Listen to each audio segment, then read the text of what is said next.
ഇവിടുത്തെ മുസ്ലിമീങ്ങളെ സംബന്ധിച്ചിടത്തോളം ഈ ഇന്ത്യ രാജ്യത്ത് ആ രാജ്യത്തിൻ്റെ ഏത് അവകാശവും ഏത് നിയമവും അവർക്ക് കൂടി അവകാശപ്പെട്ടതാണ്.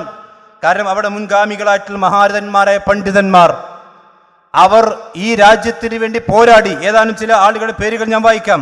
മഹാനായ സയ്യിദ് അഹമ്മദ് ബറൈൽവി റഹ്മത്തുള്ളാഹി അലൈഹി, ഷാ ഇസ്മായിൽ ഷഹീദ്, അതുപോലെ തന്നെ വിലായത്ത് അലി, അഹമ്മദുല്ലാ ഷാ, ഇനായത്ത് അലി, ഷാ വലിയുല്ലാ ദഹ്ലവി, അബ്ദുൽ അസീസ് ദഹ്ലവി, മുഹമ്മദ് ജഅഫർ താനേശ്വരി, സയ്യിദ് നദീർ ഹുസൈൻ ദഹ്ലവി, സിദ്ദീഖ് ഹസൻ ഖാൻ ഖന്നൂജി, സനാഉല്ല അമൃതസരി, മൗലാന അബുൽ കലാം ആസാദ്, വക്കം മൗലവി, കെ എം മൗലവി, മൊയ്ദ് മൗലവി, അബ്ദുറഹ്മാൻ സാഹിബ്, മഖ്ദി തങ്ങൾ, മഹാനായ അബ്ദുസ്സലാം മൗലവി പിന്നെ അടക്കമുള്ള അരീക്കോടിലെ മഹാരഥന്മാരായ പണ്ഡിതന്മാർ അടക്കമുള്ള ആളുകൾ.